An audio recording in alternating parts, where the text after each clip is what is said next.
were actually discussing the time dependent Schrodinger equation, which is the basic equation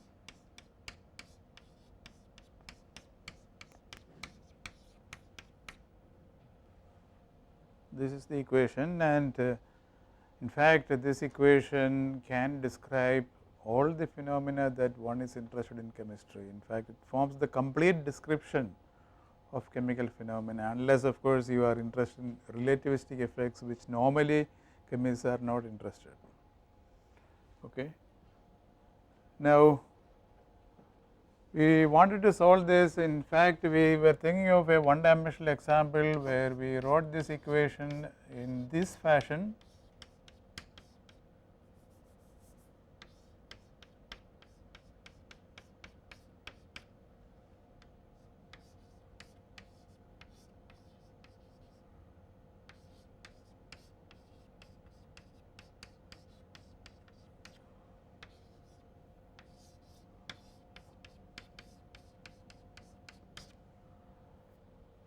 Well, in general, the potential will depend upon time also, and I told you in the morning that is what happens in spectroscopy. If you are doing spectroscopy experiments and if you allow electromagnetic radiation to interact with your molecule, the potential energy, I mean the Hamiltonian will contain terms that are dependent upon time, which will change with time. But if you are not thinking of such situations, then the Hamiltonian, this is the Hamiltonian operator, and it is independent of time, and in such a situation we were trying to find the special solutions.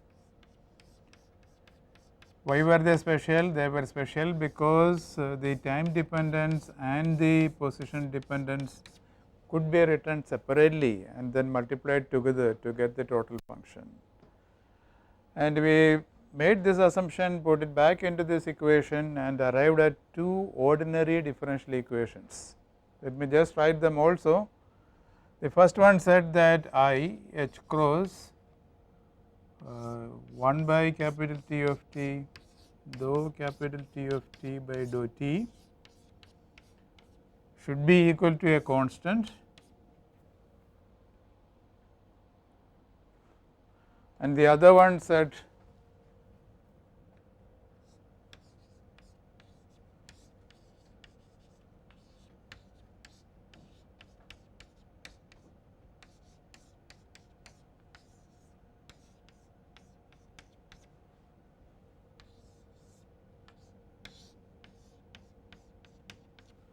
should be equal to the same constant.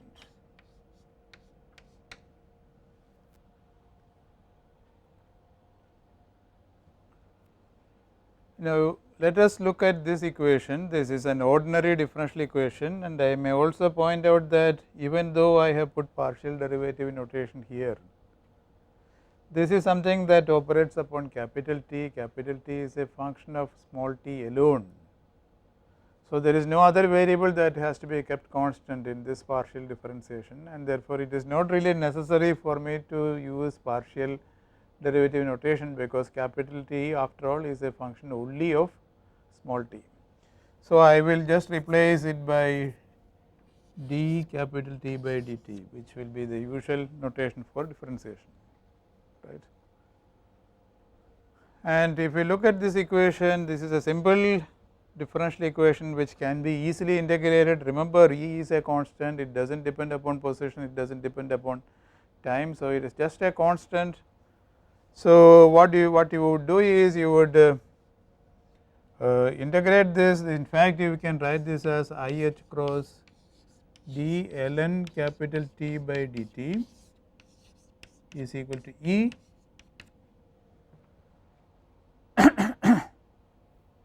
or I can take this I h cross to the other side and put it here, and this you can integrate after multiplying by dt. If you integrate it, you are going to get ln T of t is equal to E into T divided by I h cross plus a constant of integration.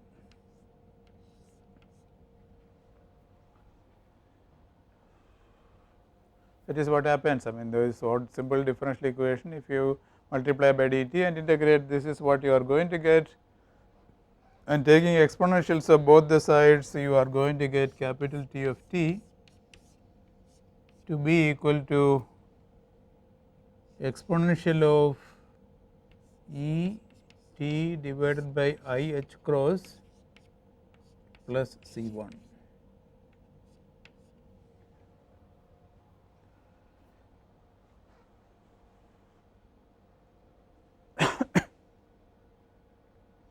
No, I am going to do two things here. One, you have e to the power of C1. C1 is a constant. So, e to the power of C1 itself is a constant. So, I will write this as e to the power of C1, which as I said is a constant, and then I will have e to the power of E t by I h cross, but 1 by I.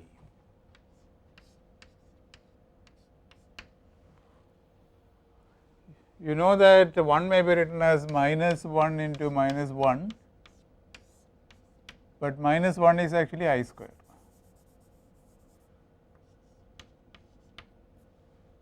So, therefore, you can easily see that one I and another I may be cancelled. So, you will get minus I. So, 1 by I is easy to write it as minus I.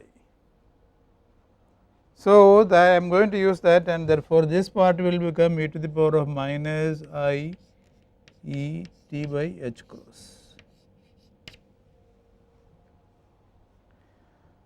And as I said, e to the power of C1 is a constant. So, why I take the trouble? As I have been saying in the morning, I am lazy. So, I do not want to write unnecessary things. So, this is just a constant. Maybe I can denote it as some capital A, which itself is a constant. So, what is it that I have done? I have solved and found what capital T should be. It has a very simple appearance. It is just a constant multiplied by e to the power of minus I e t by h cross, that is all, very simple function. And having solved that, we will look at the second other differential equation written here. If it is clear that if you multiply by 1 by psi of x throughout, I can remove this 1 by psi of x. So, let me just remove it here, and I am going to put it here.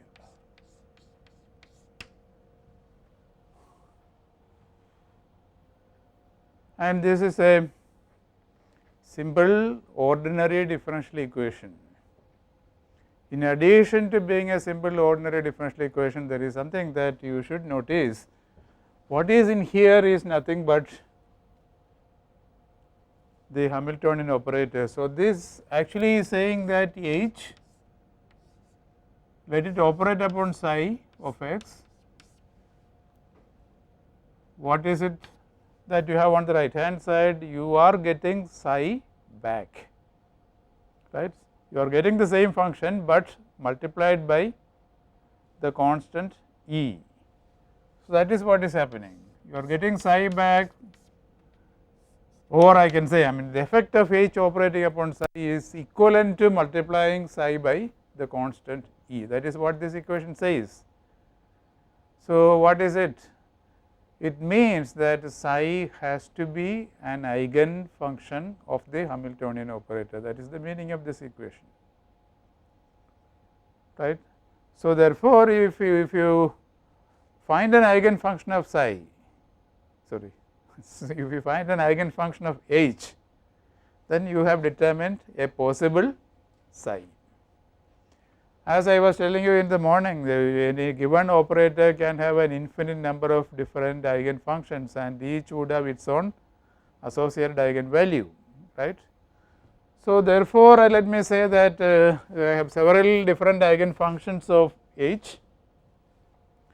So, what will I do? I will write them as psi 1 of x, psi 2 of x, etc. I may have several different eigen functions. In principle, normally you have infinite number of them, and each one will have its own associated eigen value, right. The eigen values will usually be different.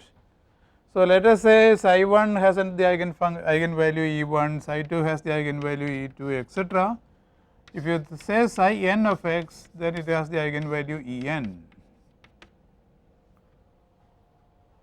And what is going to happen? Imagine I allowed H to operate upon psi n of x. What would be the answer? I shall get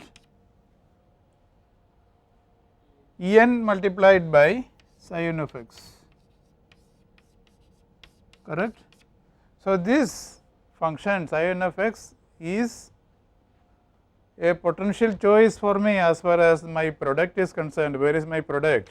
This is my product. See, what is our ultimate aim? Ultimately, I want to determine capital psi, because the basic equation that we have is the time dependent Schrodinger equation, which is there on the screen, right. It is there on the screen. I have also written it here. So, this is the equation that we want to solve, but then we are looking for special solutions of the form capital psi is equal to small psi into capital T, and capital T we have already determined. The functional form is written here.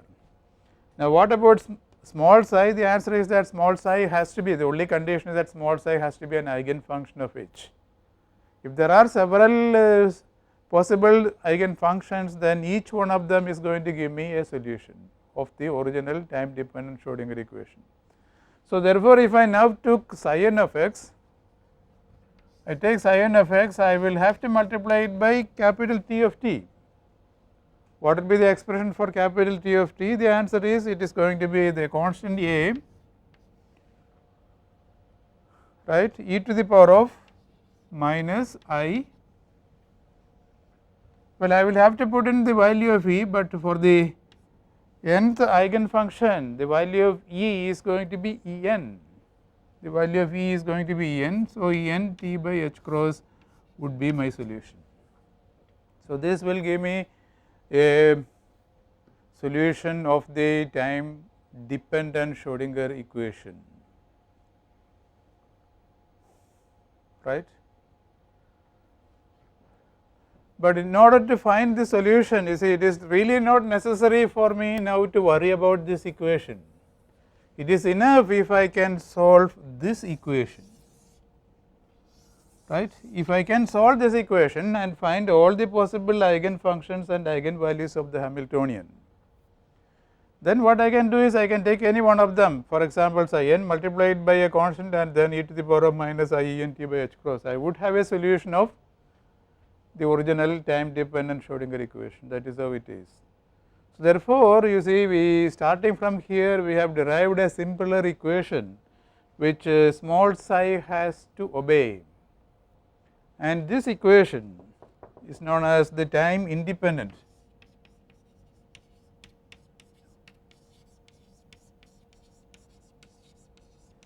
Schrodinger equation.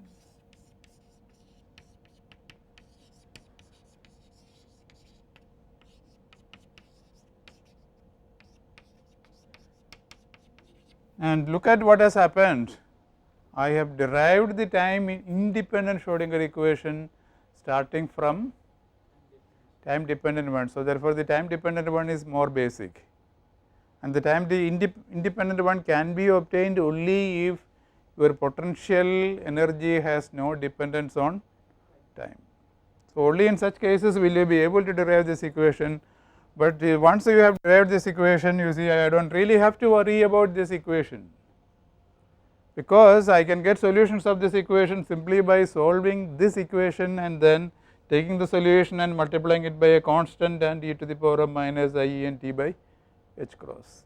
Now, yesterday I was telling you that the wave function, okay, eventually I will have to normalize the wave function. If it does not satisfy the normalization condition, I shall have to normalize it. So, any constant that is occurring here, you see, it is irrelevant, because eventually what I will do is I will normalize my function. So, therefore, what I will do is this a, I am going to absorb it into my psi n, because after all eventually you will have to multiply psi by a suitable constant, which will be done. So, this constant we can just say, okay, it is absorbed as a part of this psi n, okay, and therefore, from now on we will write the solutions as psi n into e to the power of minus I E n t by h cross. Now, let us, having found the solution, let us look at the properties of the solution. So, this is what we have found.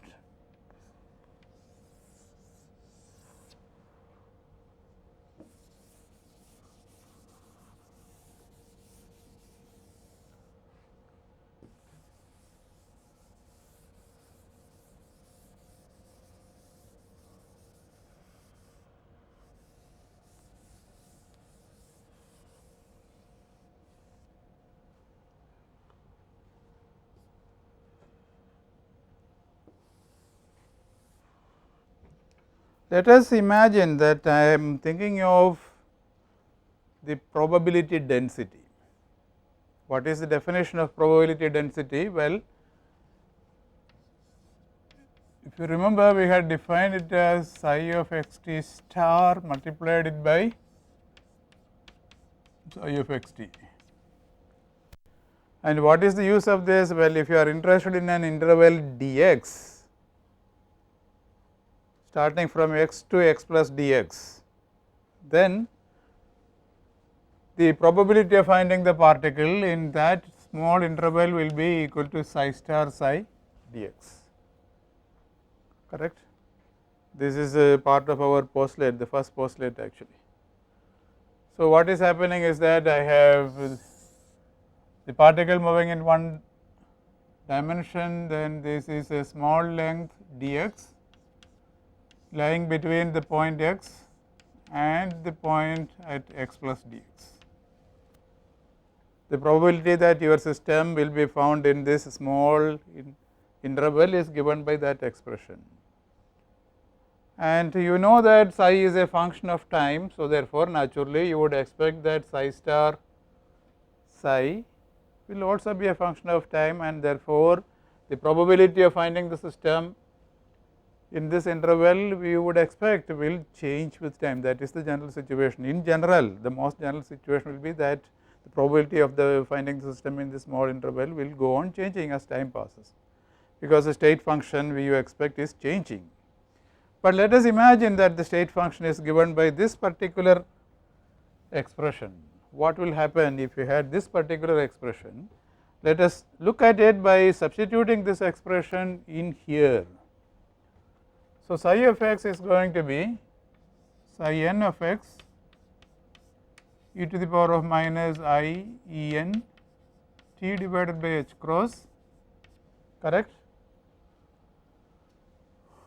This is I of x, then you have to multiply it by dx, and you have to multiply it by the complex conjugate of this, which will be equal to psi n of x e to the power of minus I n t by h cross with a star written. And what does this star mean? It means take the complex conjugate, and I hope you remember how to take complex conjugates.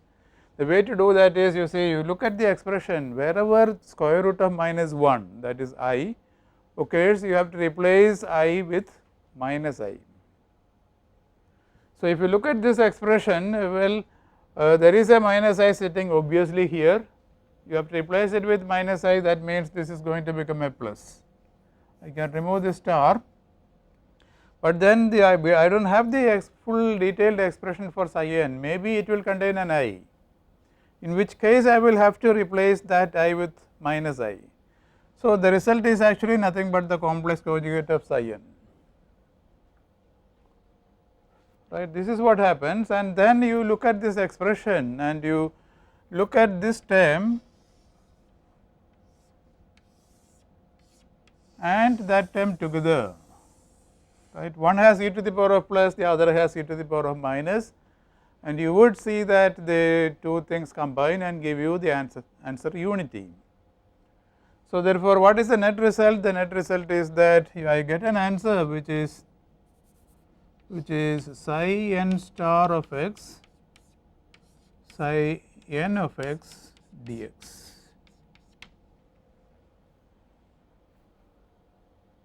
So, even though originally you see time was there in our expressions, it was there originally in this expression, time is there, but if it so happens that the state function is given by such an expression, then what has happened, the answer that you get is independent of time.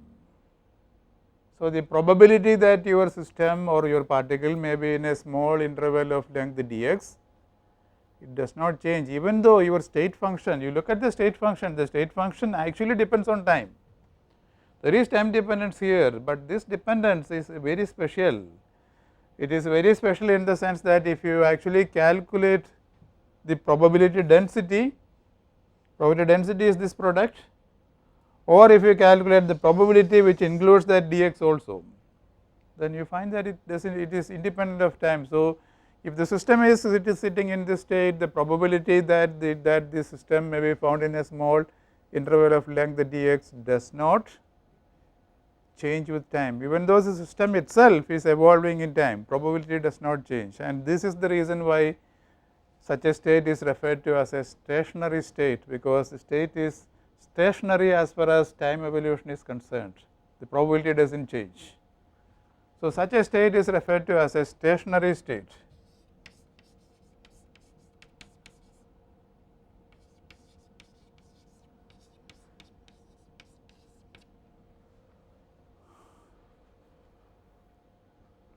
Now, in addition to this, suppose I have any operator A,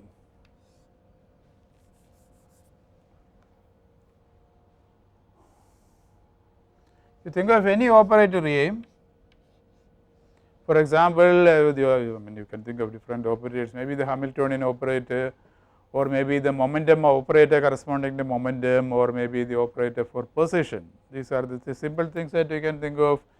You think of any operator, and I want to think of the expectation value of A, which is something that we defined today. The expectation value is defined as integral of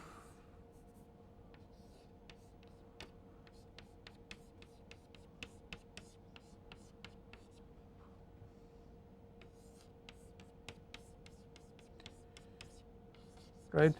I am writing the expression that is appropriate for a one dimensional system. So, integral of psi star A psi dx divided by integral of psi star psi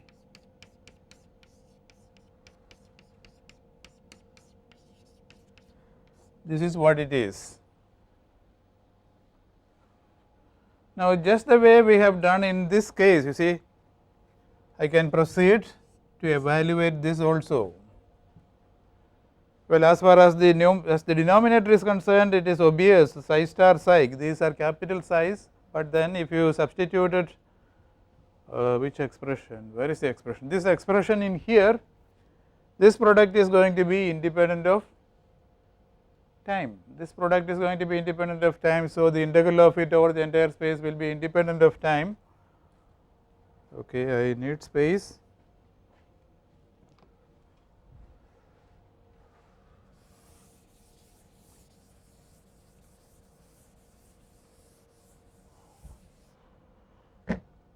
So, this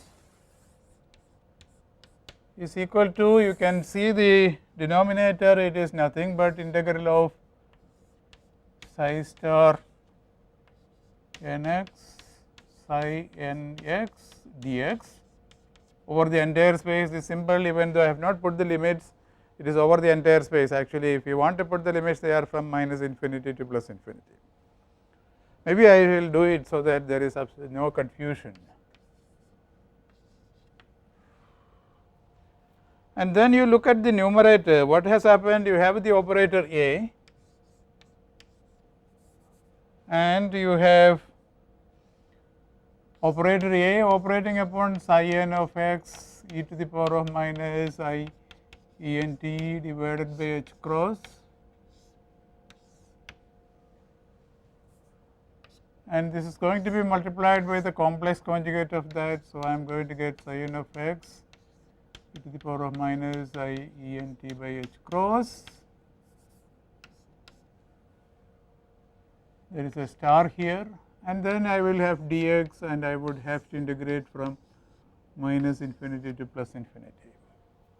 So, this is what happens, And now imagine, you see, you think of an operator like the Hamiltonian operator or the momentum operator, these are things that normally do not depend upon time, right. I have assumed that for this problem the Hamiltonian is independent of time. So, Hamiltonian does not depend on time, momentum operator is a simple operator, there is no time dependence, position again is independent of operator is independent of time. So, if you are thinking of a situation where this A does not depend upon time, definitely this A will not affect this term, it will not affect that term. So, you can move this term to the left side of A, and on the left side of A what is it that you have? You have this complex conjugate. So, this star can be taken inside, this minus sign will become a plus. So, once you move this outside, this and that are going to cancel and you are going to get 1. So, I can safely remove this term as well as that term, and you look at the result. You find that the result has no time anywhere, it is independent of time. So, therefore, for a stationary state the expectation value of any operator is independent of time. And remember, we talked about the importance of expectation values, right. The importance is that if you think of making a measurement, and if you took the average of all the answers that you get, that average is just equal to this expectation value, right. So, if the system is in a stationary state, what happens? All the properties that you expect, or all the properties that you measure and find out, they are all independent of time. Whether you measure the system now or maybe tomorrow or maybe 1 year later, if it was in the stationary state, you are going to get the same answer. Okay. So, that is what this means, and that is again the reason why this kind of states are referred to as stationary states. Okay.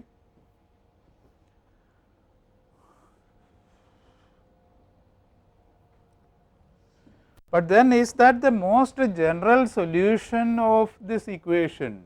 See, after all, what is it that we wanted? We wanted to solve this equation, but what we have found is actually certain special solutions, right, for which the time dependence and the position dependence can be separated out, right. So, those are the solutions that we have found, but can I have more complex solutions? The answer is yes. For example, okay, let me say that I have one stationary state which I shall denote as psi 0. Okay. It has an energy E0. So, therefore, the total time dependent wave function for this will be psi 0 into e to the power of minus I E0 t by h cross, right. So, let me imagine, what I am saying is I have the state psi 0 having an eigenvalue E0, and then I know that psi 0 into e to the power of minus I E0 t by h cross actually obeys this equation, correct. And similarly, if I have another eigen function which I shall denote as psi 1, this time having a different energy, right, then what will happen is that I will have e to the power of minus I E1 t by h cross. Now, I refer to this as the energy of the system. Why did I do that? The answer is actually extremely simple. If you look at the time independent Schrodinger equation, which I seem to have removed, if you look at the time independent Schrodinger equation, it said that h psi n is equal to E n psi n.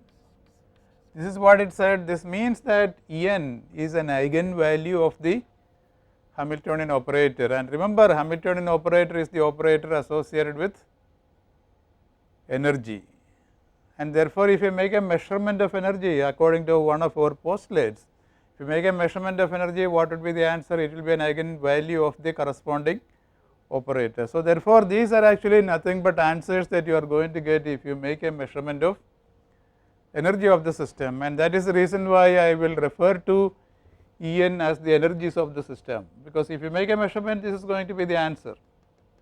Measurement of the energy, this is going to be the answer.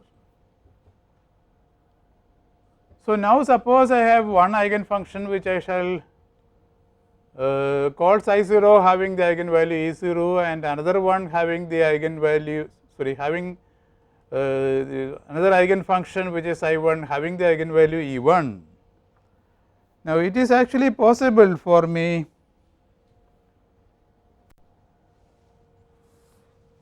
to multiply the first by some constant C 0, the second by some other constant C 1 and add the two together. You take the first solution, multiply it by any constant you like, take the second solution, multiply it by some other constant, add the two together.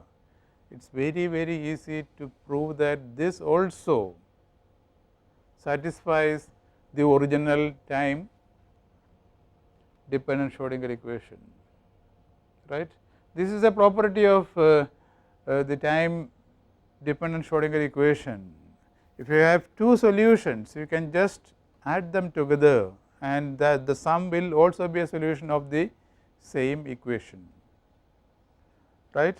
So, having found special solutions, these are actually special solutions. I 0 into e to the power of minus I E 0 t by h cross is a special solution. This one also is a special solution. Why are they special? Because they are products of two functions which are multiplied together. The one is dependent only upon x and the other is dependent only on t. So, having found such solutions, it is possible for you to add them linearly.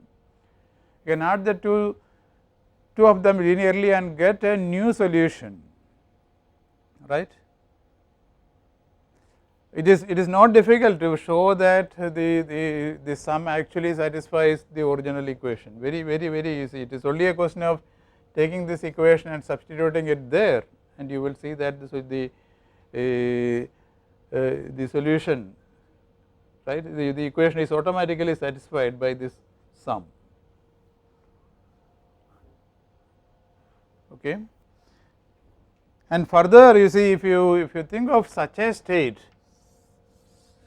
you can actually calculate, maybe I shall leave this as an exercise. You can actually calculate psi star psi, the probability density, and you can find that for such a solution psi star psi is dependent upon time. It will change as time passes, so that it is not a stationary state. Okay. Such a state does not represent a stationary state. It represents a state in which the probability density will change with time. Okay. Okay. If you have questions, of course, I shall be happy to answer them.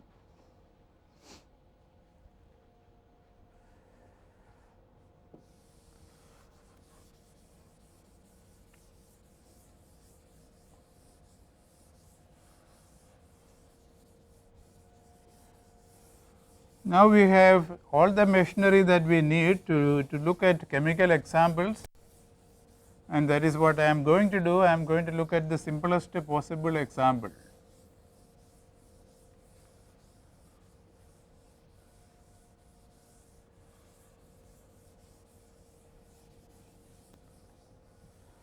So, the simplest possible example is this. I imagine that I have a particle which is moving in one dimension.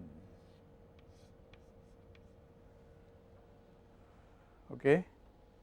And I shall further put the condition that it can move only in a certain length of that line. So, here is x is equal to 0 and there is x is equal to L, and I will say that the particle is allowed to move only in that range. Why? Because beyond this point or beyond that point, I will say that the particle will experience a potential that is infinitely large. So, here I will say the potential is infinitely large in this region. I will also say that in this region the potential is infinitely large. So, if you are thinking, I will tell you the physical motivation for doing this in a few seconds, but suppose I am going to represent the potential energy along the vertical axis, right. I am going to represent potential energy along the vertical axis, and this is my horizontal axis, which is actually x. Then what will happen is that I am going to assume that the potential energy is 0 if the particle is in this region within the box. That means, if x is between 0 and the length of the box, right, if x is between 0 and L, V of x is assumed to be 0.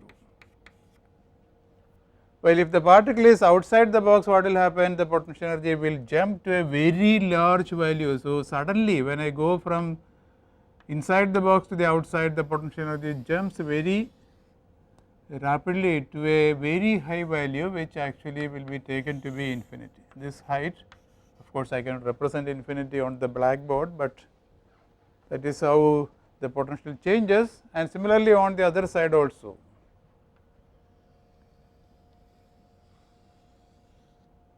The potential energy jumps to infinity as you go out of the box. Now, before I go on to describe this model, I want to tell you why think of such a model, which obviously is not physically realizable, but it is a very, very useful model.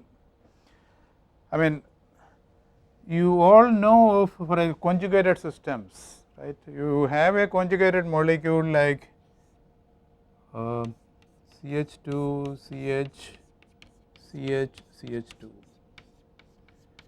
Or if I stop there, I will think of a more longer system.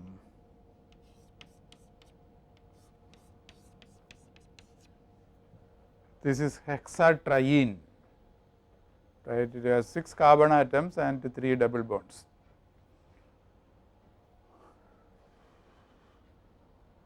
Now, I suppose you would know that this is a pi system, each well, I do have to assume some knowledge of orbitals and hybridization and so on. You would know any, if you ask any organic chemist, he will tell you that each of these carbons are sp2 hybridized, that will leave a p orbital perpendicular to the plane of the molecule. So, therefore, I can represent them. I would have p orbitals in this fashion sticking out on each one of the carbons, and the p orbitals actually overlap and leads to what is referred to as the delocalized system in the conjugated molecule.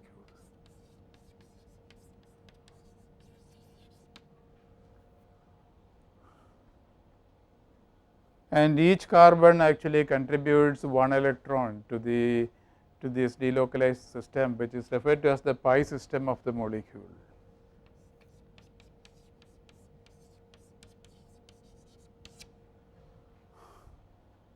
So, in this case, what happens is that because there are 6 carbons, each carbon contributes 1 electron. So, we say that the pi system contains 6 electrons. So, if you think of any one of the pi electrons, let us say the electron is sitting here, but you see this orbital and that orbital overlap, and therefore, what happens is that the electron can move from here to there to there to there to there, etc. That is the meaning of saying that the system is delocalized. The electron can actually move from one end of the molecule to the other end. So, you think of any one of these 6 electrons, they are free to move from here to the other end, and suppose one electron is moving in this direction. What is the potential energy that the electron will feel? That means rho A is a very schematic appearance of the potential energy that the electron will feel if it is moving along the molecule. See, if it is moving along the molecule, right, let us say it starts somewhere here, or maybe it starts somewhere here at this end. There it is not very close to the nucleus, it is not very close to the carbon. So, therefore, the potential energy will be relatively high, while if it is moving in this direction somewhere here, it is going to be somewhat close to the nucleus, and therefore, what will happen? The potential energy will start decreasing. So, if you plotted the potential energy as a function of the position of the electron, what is going to happen is that the potential energy will start decreasing. It at the nucleus itself, it will reach a very large, but negative value, right, the potential energy, and then as it moves further, what will happen, the potential energy will actually increase, right. This is the position of the nucleus, but as the electron is moving away from the nucleus, the potential energy will increase, reach a maximum and then decrease to a very large negative value when it is near the second nucleus. And as it moves further, what will happen, the same kind of thing will go on repeating again and again and again. Well, maybe I will draw it better in here. This is how the potential energy will change.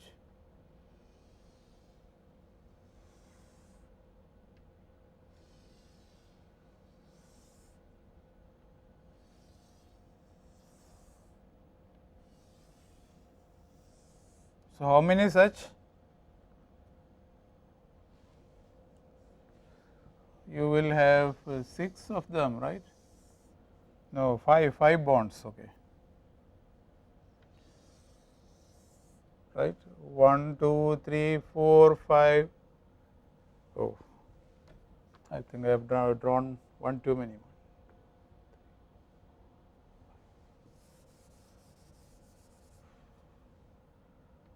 So, here is carbon atom 1, that is carbon atom 2, carbon atom 3, 4, 5, 6. And then what will happen to the potential energy? It actually will increase. Okay. So, this is how the potential energy will be changing as the electron moves along the molecule. So, if we wanted to construct a model for the motion of this electron, actually what I should do is I should think of having a potential energy which has this kind of variance with the distance, and then try to analyze that, but this is obviously very difficult. It is such a potential. Solving the Schrodinger equation for such a potential is extremely difficult. So, therefore, what people have done is they said, okay, let us not worry about the fact that there are variations inside the molecule.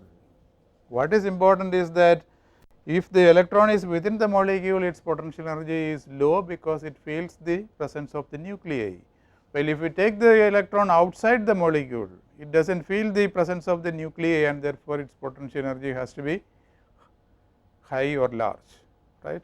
So, therefore, what is the simplest thing that you can do? You can say, okay, the simplest thing is that imagine I have a certain length, within that length the potential energy is the same everywhere, that is only an assumption, and outside the potential energy is large, right. It is actually large, it is not infinitely large, but as an idealization we say, okay, outside it is infinitely large, because that makes things extremely simple. In fact, later on I will tell you what happens if you did not assume this. If you can assume that the potential energy outside is not infinitely large, and then what will happen, that I will tell you maybe tomorrow.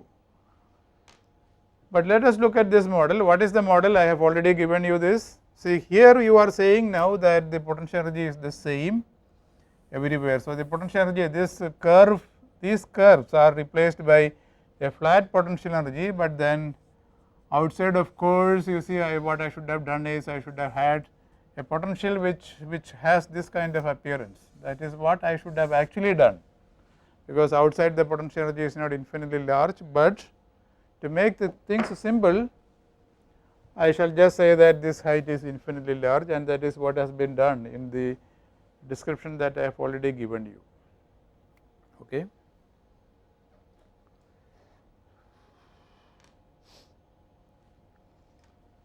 So, let me now go ahead and define things quantitatively.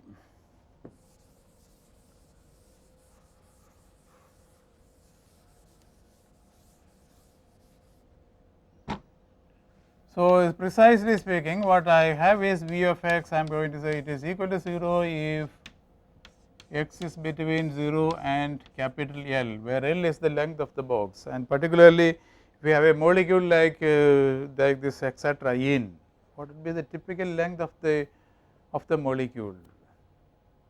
Well, you know that a carbon carbon double bond roughly is of the order of 1.4 or 1.5 angstroms. So, if you have 5 such bonds, roughly the bonds will need a length of how much?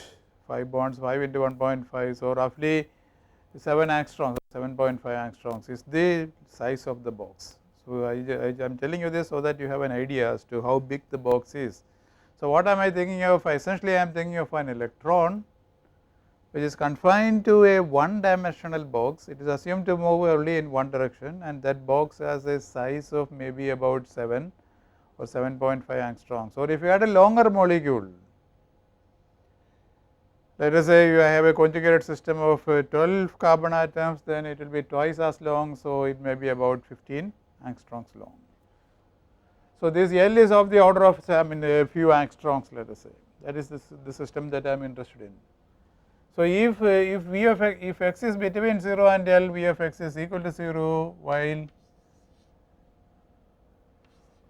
if x is outside, V of x is actually infinitely large. That is the nature of the potential. And what is it that I want to do? I want to look at my time dependent Schrodinger equation. What is the equation? It is going to be I h cross dou psi by dou t is equal to h psi. This is my time dependent Schrodinger equation.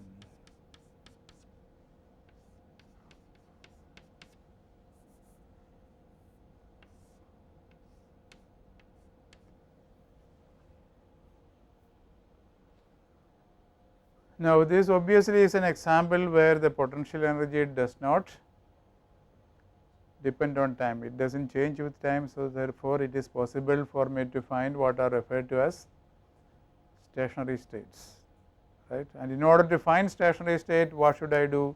Answer is very simple. I just have to solve, I do not need to solve this equation, but it is enough if I can solve the equation H operating upon psi is equal to E psi. That is enough. If you can solve that equation, then you can be happy, because once you have solved this equation, you can take that psi and multiply that psi by e to the power of minus I E t by h cross. You will get a solution of the first equation.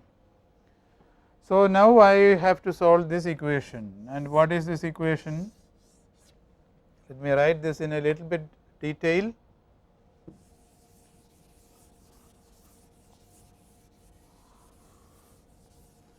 What this equation says is minus h cross square by 2m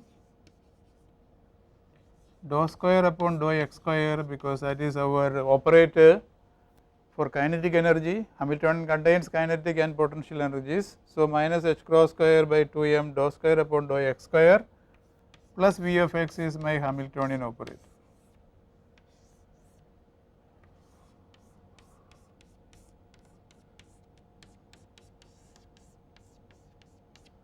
So, this is the equation that I should solve. This is the eigenvalue equation that I should solve. Well, I think I will stop here and continue in the next lecture. Thank you for listening.